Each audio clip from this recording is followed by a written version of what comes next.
What's up? This your girl China Monai, and I just jumped out the porch with dirty glove vest. Yeah. This life and I'm stressed. Drippin' drown, I'm a Jetski. Get you pot like a Pepsi. Yeah, and the copper from Cassie. All right, so we got China Monai off the porch with us today. Yes, sir. How you feeling today? I'm good. How you doing? I'm doing great. Yeah, appreciate you coming by today. Thank you for having me. Yeah, no problem. So how you feeling about this new year, 2021? And I'm feeling great. Like it's really a lot been going on. Like a lot of things going in motion for me and my team right now. So Okay. Nothing but blessings. Yeah, there you go. How would you describe your 2020? 2020, I can say it really popped off in 2020 for me. Okay. Like, right before the pandemic actually happened, like everything started going in motion for me with Ugly Money. Yeah, there you go. Yeah, how'd you link up with him? He actually DM'd me. Okay. Yeah, off of Instagram. So he found you. He found me. Yeah. Yep. So how long were you guys, working together before you finally made it official? Let me see. March, April, May. About a good 3 months. Okay. Yeah. He would test me. Okay. Making sure I was something he really wanted to invest into. Basically, he invested into me because of my, work ethics. My hard work. I was dedicated, and I kept, like I said, I stay in Albany. Well, I used to live in Albany, so I was back and forth to Atlanta, recording when working with him. Whatever mission he sent me on, I got up and I dipped. Yeah. Yeah. Talk about the difference of, having a team and having to do it first yourself, having to do everything yourself. It's great. It's a whole nother level because you got the help, you got the motivation, you got the support. So it's gonna make you go 10 times harder.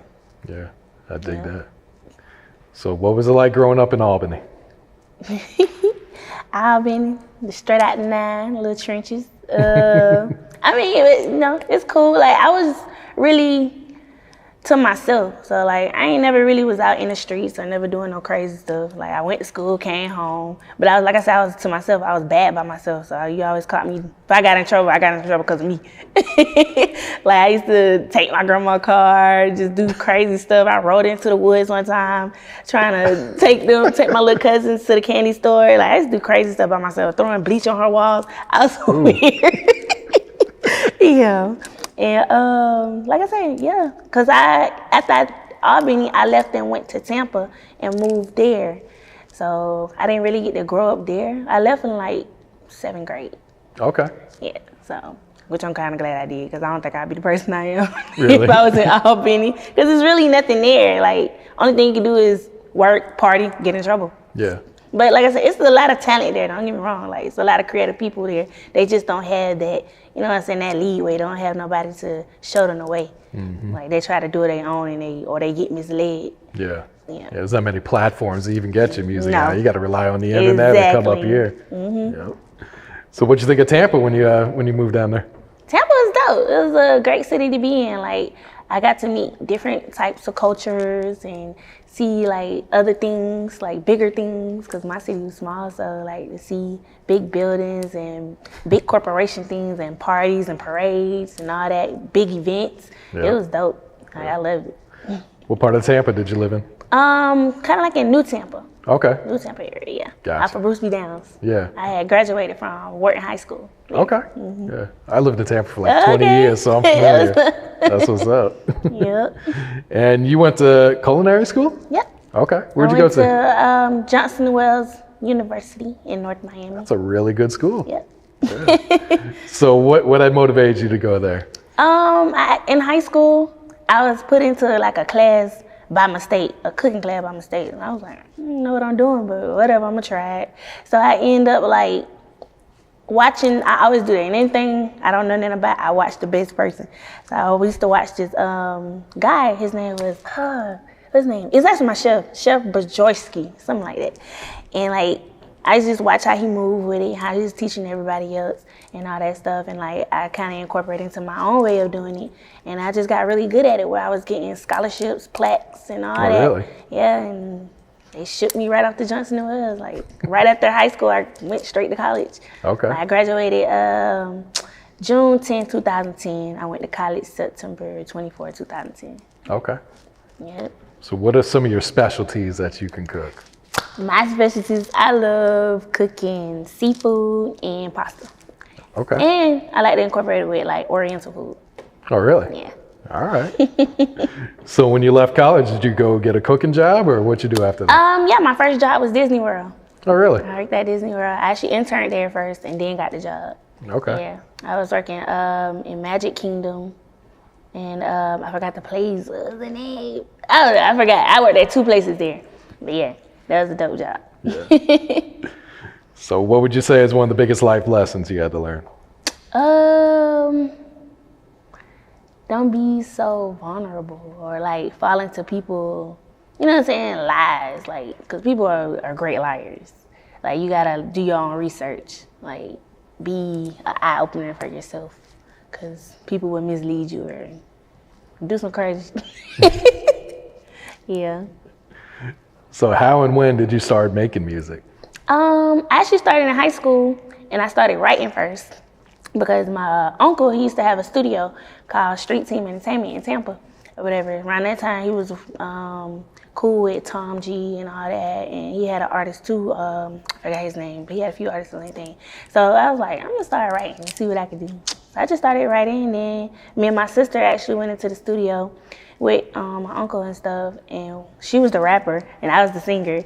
So we went in there, it was straight, but then it just went down. I don't know, we stopped because we got into it with some other stuff, and I didn't do it no more for a minute until I moved back to Albany in like 2014. Okay. Yeah. So when did you start to take it serious and figure out this is what I want to do? When I moved back to Albany in like 2014, I had started like going out to little places around Albany that I didn't go to when I was younger. So I used to go to the club. I never went out. So I went to the clubs and started seeing the music scenery out there and came across a lot of other artists and stuff and just started talking to them like, yeah, I know how to sing, yeah. And really back then I sounded a mess, but you know, progression. So I just went from there, just working, going to the studio, dealing with other artists and other producers and stuff, and just perfecting my craft over the years until I got where I felt comfortable, which was like year before last, with, you know, calling myself an artist. Okay. Yeah. So were your friends and family, were they surprised when you popped up and like, hey, I'm rapping now, I'm making music? Yeah, they heard me, they seen me, but I don't think they actually thought I took it serious, for real. You know, because like I said, even when I moved back to Albany, I got a job at Olive Garden. So I was just cooking every day. That's for 6 years straight, cooking. Oh, really? Yeah. Wow. So I was there for 6 years. And I was on and off with the music, like doing it or whatever. But once they seen me actually in motion, they like, oh, she ain't playing, she's serious. And they behind me with it, so yeah. When did you quit that job? I quit my job in July last year. Oh, really? And moved to Atlanta. Yeah. Was that a pretty big leap of faith at the time? It was. I'm a risk taker though, but yeah, I knew I knew how to get money. I know how to move, so I was like, I don't care what happened. I'm gonna just leave and go and figure it out when I get there. That's just what happened. Yeah. Yep. So how would you describe your style of music? Are you singing, you rapping, you kind of combining the two? I would call it like trap soul. Trap soul? Okay. Yeah, because I do a little bit of both. I like doing both. Like, I have no favorites. Okay. Either or. It don't matter. Talk to us about the growth in your music from when you first started till today.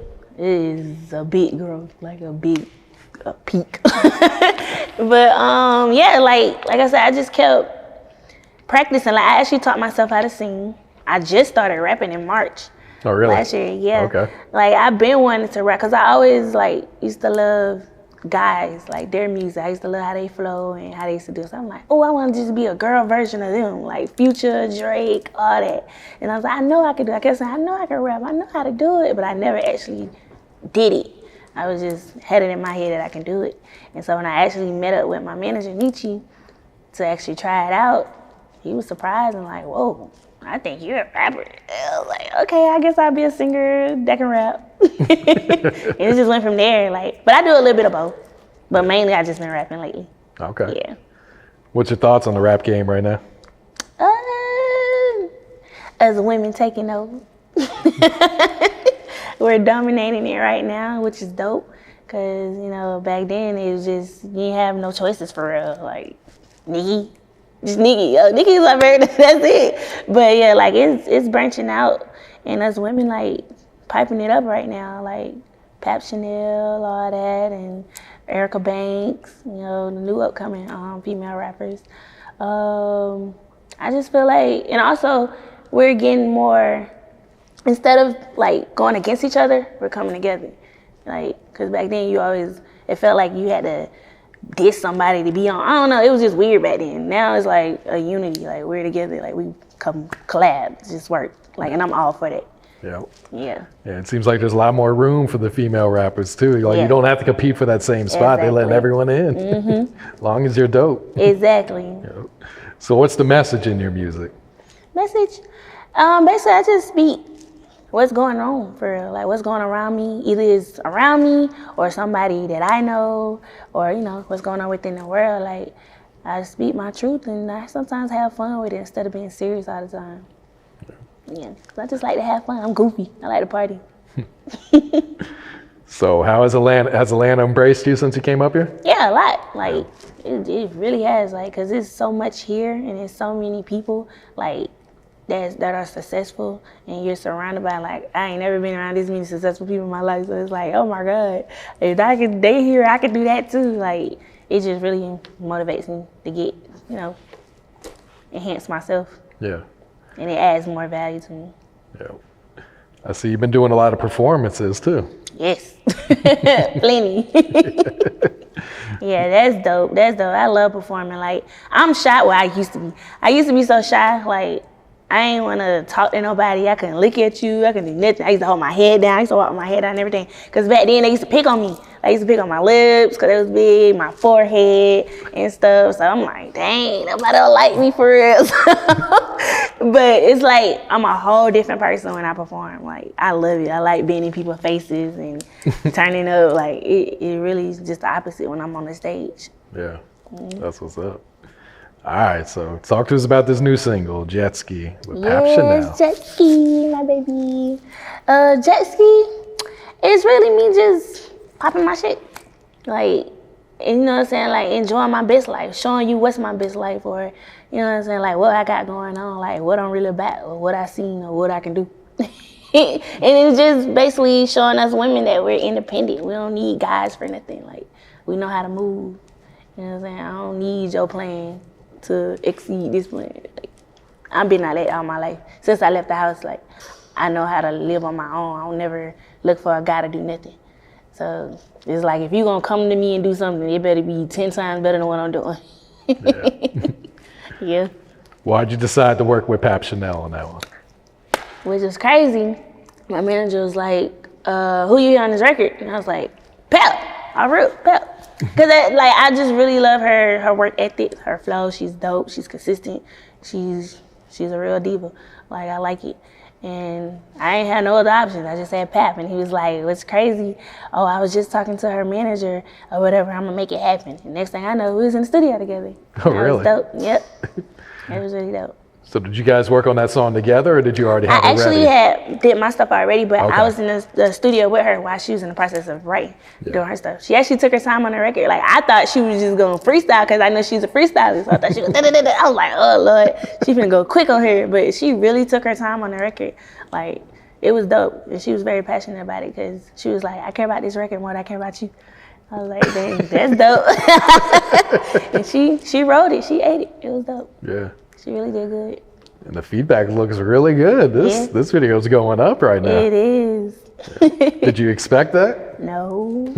I mean, no, then yeah, because I've been really putting in work and moving around, and I've been in front of a lot of people since, based off tour too, because we've been on tour. And I'm actually on my second tour, so yeah. I've been exposed to a lot of people, so I'm pretty sure they've been waiting. They really been waiting, because I did this song like 6 months ago. Okay. And we've just been pushing it. Yeah. And I actually kind of built the buzz without even dropping the record. So when I actually dropped the record, people knew the song before I even dropped it. So it was dope.